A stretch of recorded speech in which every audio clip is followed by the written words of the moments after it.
Am I on mute? Am I on mute? That's how I start all my meetings now. It's a habit. Yeah. But it's exciting. We're all here. You're three-dimensional. Everybody's wearing pants and shoes. That's all great. And I'm sure you're wearing that because we have this amazing speaker later on. I think we're all very excited to hear Steve Wozniak. In fact, I have a personal thank you to extend to him.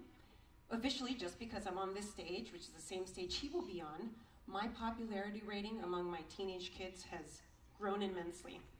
They're fans, as you can imagine. But the brutal honesty of teenage girls, my ego boost was very short-lived. As soon as they found out that he was presenting after me, the comment was, and I quote, "Great, Mom. So now people will have to listen to you so they can hear Steve." I thought, all right, I guess I'll take it. I'm a tree hugger, so it's going to take a lot more than that to bring me down. But what I'm here to do today is really just to spark some interest in you, get you thinking about sustainability in IT as something we can accomplish together. So in the next few minutes, bear with me, there is a sequence to this. I want you to really be open about what we're talking about and see how it applies to you. All right, let's start with some data. I think you'd have to be living under a rock not to have noticed that ESG is a big thing. It's driving behaviors. It seems like every company, every organization, everybody's talking about it. Everybody's jumping on the sustainability bandwagon. And they're either doing things or they're at least talking about it. I have a theory about why now? I mean, this isn't anything new, but something changed. My theory is twofold. For one, millennials, Gen Zs, they've historically been a lot more in tune with climate action, and they're becoming a much greater piece of the decision-making population. So that's certainly one. And the second is that we had this little thing called the global pandemic. Maybe you've heard of it. I think there was a reckoning that happened when you saw this global issue, the pandemic, and climate action, and social injustice. They're all global. It's not a their problem, it's an our problem. So to solve it, we have to do something. But why does this matter to us? Well, for starters, it's certainly driving purchasing decisions. Consumers care. Investors care. Employees care. People want to work for companies that stand by the things that they believe in. It's not so much about salaries only and benefits. That's all great.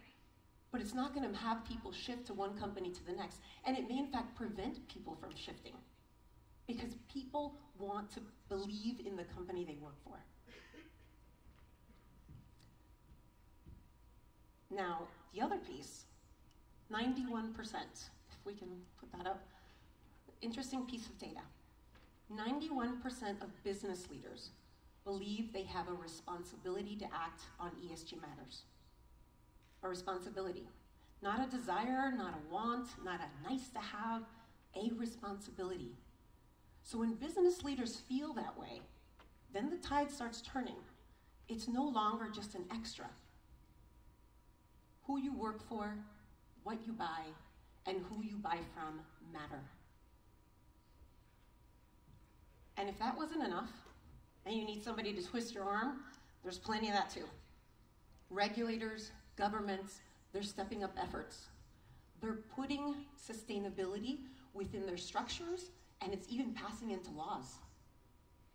Europe and the European Commission are definitely leading the way. I mean, they're years ahead of us. But they're showing us how it can be done.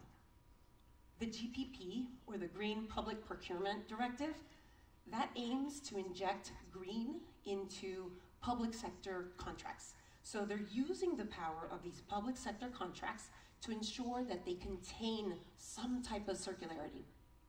In fact, they're picking a fight towards something that's called planned obsolescence. You may have heard of this. This is the policy where you're producing consumer goods that are meant to go obsolete very quickly. Think some design reason or the fact that they're only going to be used for a certain very specific niche. And then once they're done, they're just discarded. You have to replace them. They're artificially cut short from a life cycle perspective. But it's not just the European Commission. France is the first major market to actually put something very, very tangible into law. Law would anticipate in a public sector RFQ in France, you have to be able to support circularity. That's a big ask. But it's not just France, and it's not just the European Commission. This is cascading. I'm sure you've heard of things like right to repair, net zero, Green Deal. But what does it mean for us to support circular economy? Well, let's define it first. The traditional linear economy can be summarized as the take, make, waste model. It's based on the notion that products are created for a use, for a single purpose, that once a product finishes that purpose, it's discarded as waste. It bears no weight on the fact that resources are finite, that there may be some residual value in the materials that are left over. In a way, this is a polar opposite to what nature is. Circular economy, on the other hand, is all about regenerating nature. It's all about keeping resources circulating. It's about usage models where you're looking at outcomes versus necessarily owning a product. Think Airbnb, device as a service, Uber. You don't need to physically own the product. All you want is really to use it. In summary, circular economy is all about one thing. It's how you use the resources. And really, if you peel it back even further, it's all about waste. Eliminating waste. Minimizing waste. E-waste is the fastest growing waste segment in the world. It's nauseating, 52 million metric tons and growing. But before, and I know that that's a massive problem, but before we just focus on that piece of it, I want you to think of waste as also inefficiencies, redundancies, because all of that creates waste. Moving products from the West Coast to the East Coast, because you don't really have a nice system that's efficient. Or bringing products and putting them into single packs when you really just need them in bulk, and you end up tossing the rest of it out. Or how about when you keep some stuff in your drawer, or you have parts collecting dust, just in case you might need it, and they may be required somewhere else. Waste happens when we fail to optimize. I'll say that again. Waste happens when we fail to optimize. So if we're saying we are going to be supporting circularity, and circularity is all about reducing waste, and to reduce waste, we have to optimize, then at the center of it all, it's really design. Designing from the beginning for circularity, designing out waste out of products and processes. A concept that's called the cradle-to-cradle approach. Designing a system that's regenerating. And I'll give you an example of that. So there's a very nice family that lives very close by to where I do. When I pass by, for some reason, they always have their lights on. It's no matter what time of day, and it's not just not the light, like the porch light. No, it'll be the outside, the garage lights, the little pathway lights, and then they deck out with gnomes and globes and all those sort of things, and they're always on. I would pass by and think, oh, they probably have some malfunction. They probably have the lights on timers and they just haven't fixed it. No, I really think they like it that way. And it would drive me insane to see this happen. I think, how wasteful is that? Why would you do that? Well, that was the case until I found out that their home is 100% solar powered. They're completely efficient. In fact, they give back to the grid, because you can do that. And I thought, well, maybe that isn't very wasteful. Another example, my mother. So she's got a thing for cleanliness. She lives in a 2-story home, and every once in a while, maybe like twice a week or so, when I'm visiting, I can hear her up on the 2nd floor patio, and then all of a sudden there's this Niagara Falls coming from the 1st floor to the 2nd floor. Gutters do nothing for this. Buckets and buckets of water just start gushing out. So she's scrubbing the floor upstairs, and it's all cascading down. So you can see it. You can see it through the windows. And then all of a sudden it falls, but the good thing is that there's a ground level patio that's actually a garden. So, you know, it waters the plants, which is good. So I'm thinking, well, that's a whole lot of water. I mean, it doesn't just puddle. It's like a stream that goes on. How is that not wasteful? Because it's not. Any ideas? Rainwater? So she collects the rainwater. She puts barrels out and, you know, she collects it. And then not just that, she uses the rainwater to fill up her washing machine, washes her clothes in that rainwater. Then whatever's coming out of the washing machine, she collects that piece, and that's what she uses to scrub the tile. And that's what's also used for the garden. Pretty ingenious, right? The point is, if you build a system that's regenerating, that's clean, then there's no need for austerity. You go keep your lights on. You throw that water out. Take the long showers.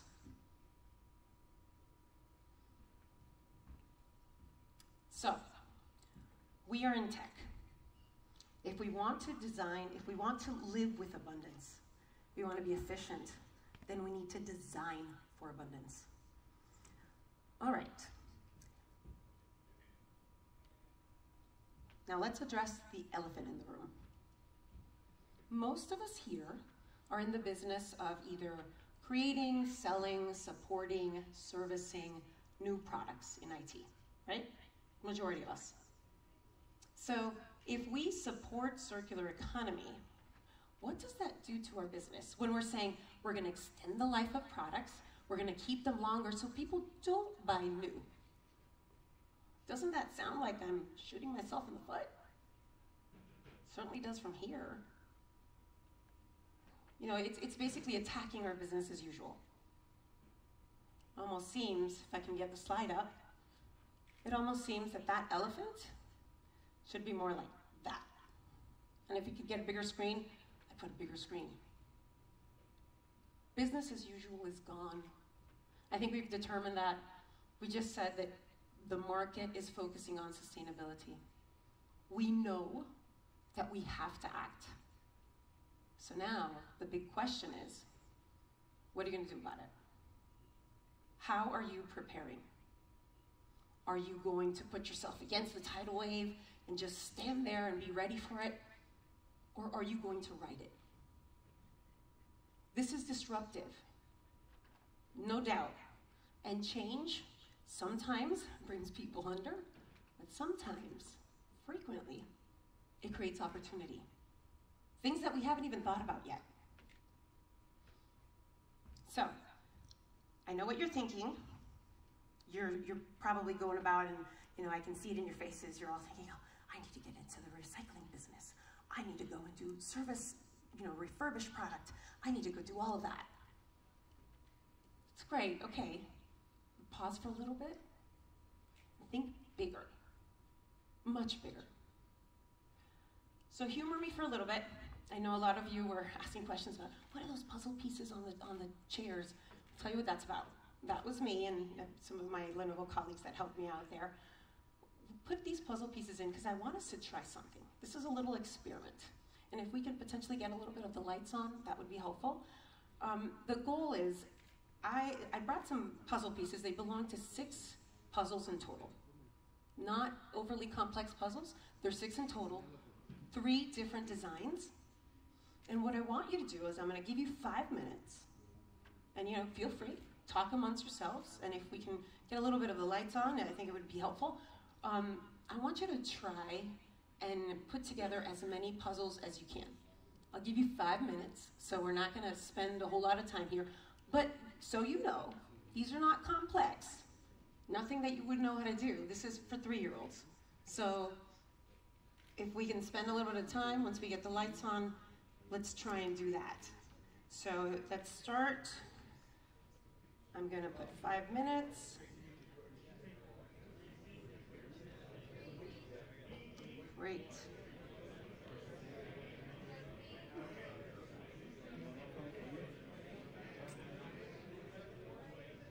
Yeah, it's also good conversation starter too, right?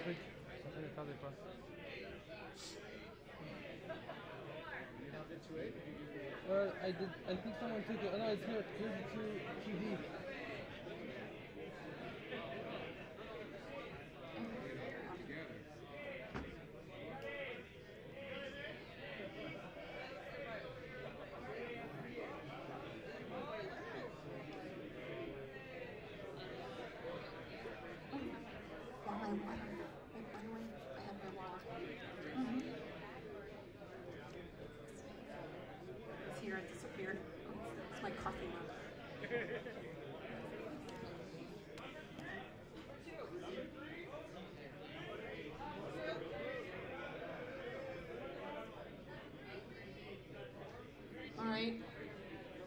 I'll make it a little bit easier for you.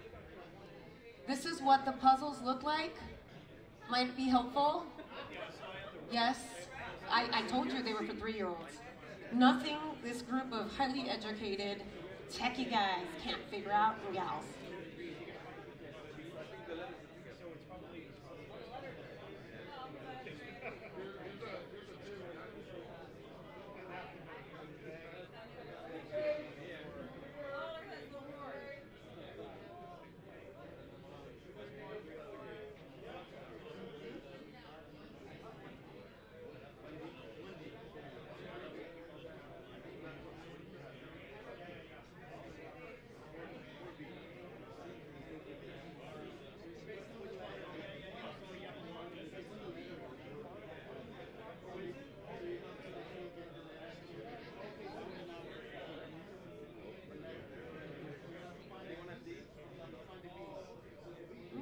Minutes.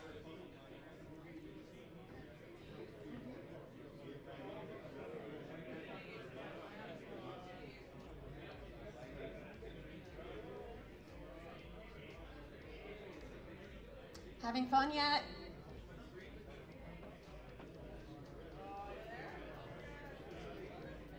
Oh, come on, you guys have solved way harder problems than this.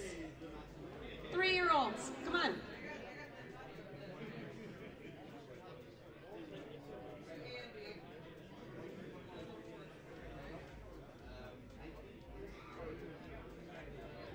Leftovers from my kid's birthday party. That'd be fun. All right, how about, I'm gonna give you another clue. This is a schematic of what it looks like if you flip them over, if you flip the pieces over. Helpful, right? Yep.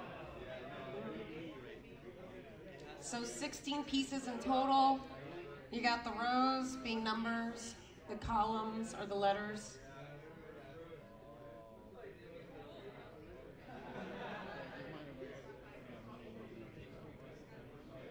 We're at 3 minutes.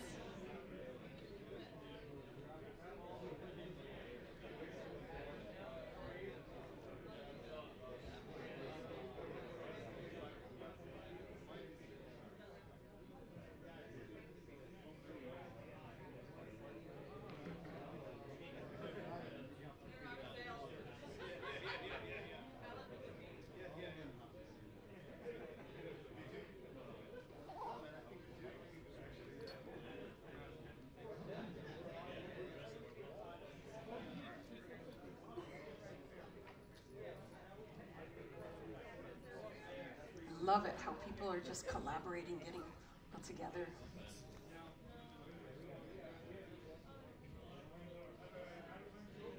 I'm sure we got a lot of A types here that are competitive and build my puzzle before you do.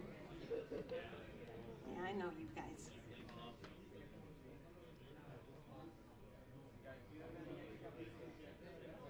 All right, we got a minute.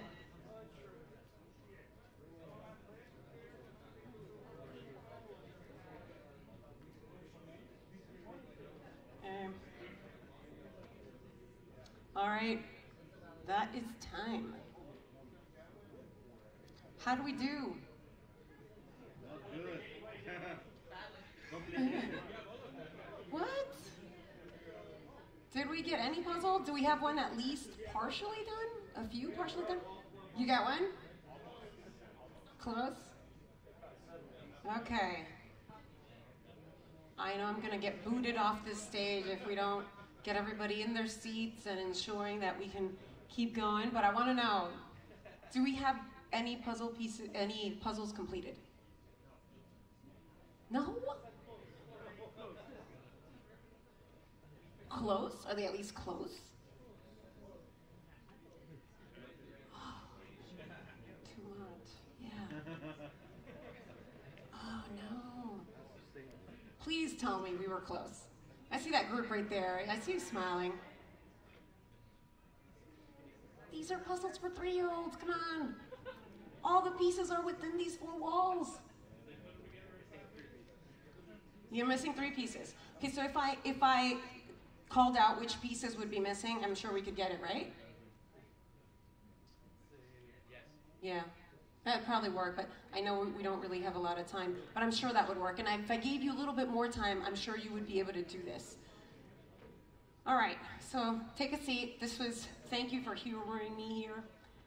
There is a point, and I know that they're gonna be super competitive and gonna wanna keep going with this, but the reason I did this, and the reason why I wanted to bring your attention to it, is that I wanted you to think about the puzzle and getting it all together in the context of circular economy. Right? So when I first showed you the puzzle, and then I showed you what it was supposed to look like, didn't that make it easier? Like when you knew what you were looking for? Because these random pieces, I heard a lot of people mention this. Should I sit on this thing? What is this thing doing? The people now kind of getting away from them. You didn't know what they were about. So it's helpful if you know what you're looking at. That helped. What else helped? Probably when I told you the schematic? Yeah. I'm sure that one was helpful, because then you can see it, you can read it. It's evident. You know that if you got 16 pieces, and you have 1A, and you got 4C, you know which ones are missing in the middle. I mean, you still got to figure out the puzzle, right? But you can.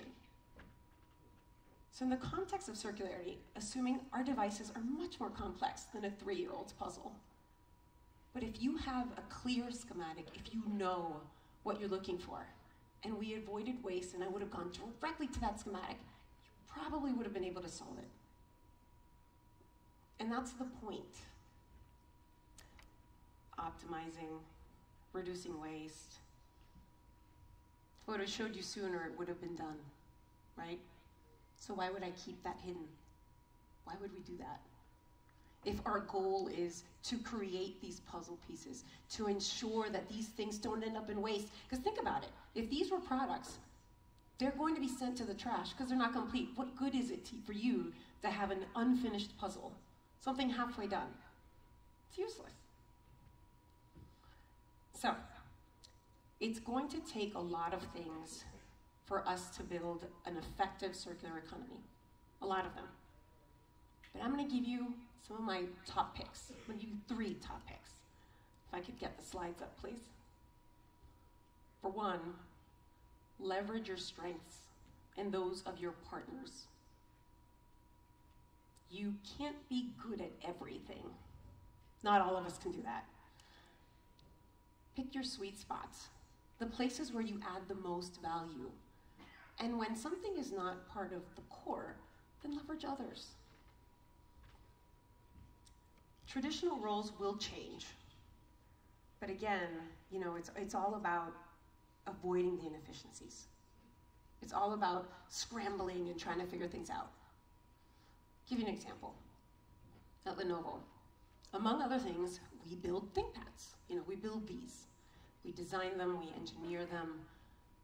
And I don't think anyone, no, I'm sure, no one can do ThinkPad the way we do ThinkPad. That's not my side gig. It's not just something we do in my extra time. That is what we do. That is our core. So then if someone wants to go into the business of extending the life of ThinkPads, ensuring that they can live longer, fantastic. But you don't have to reinvent all of it. We've got engineers, we've got warehouses full of parts, we got all sorts of stuff. Let me leverage me. Use my network. I'll help you. I am interested in you being successful. Because here's the thing. This brand, these 2 inches right there, it doesn't matter what warehouse it came from. In the hands of a user, that is a ThinkPad. Doesn't matter if it came from you or it came from me. And I want to make sure that when they see that logo, it represents quality, it represents value. Number 2, we have to collaborate. You saw it in the room. You have to get together. These pieces are all over the place. We have to find ways and reasons for us to collaborate. Things that make sense for us. Yes, there will always be competition. Yes, there will always be things. But again, let's not create redundancy. Why waste time and effort? Innovate. This is going to be very disruptive. We need breakthrough technologies. How great would it have been if you could actually scan that little puzzle piece and it would tell you exactly in the room where you can find the rest of them, or beep, or something like that. Think about that in the context of circularity. What would make us more efficient? How can you collaborate? Sustainable investment is the fastest growing investment that we can see. It's being done because of risk factors, because of branding, for multiple reasons. So investment is out there. This is a field for innovators. So again, innovating, doing something different, disrupting. At Lenovo, we believe that if you put smarter technology in the hands of more people, we can create a better world. Circular economy is a way to make that world sustainable. We have this opportunity. We have a path forward. There is somewhat of a formula. Because here's the thing, I'm gonna burst the bubble here. It won't be governments. It won't be regulators. They're not gonna solve it for us. It's gonna come from rooms like this. Business leaders, companies, corporations. That's where the change is gonna happen. I wanna thank Paul Bridge for giving forums like this to express ideas, to collaborate. And I wanna thank you all for listening. Thank you, have a good day.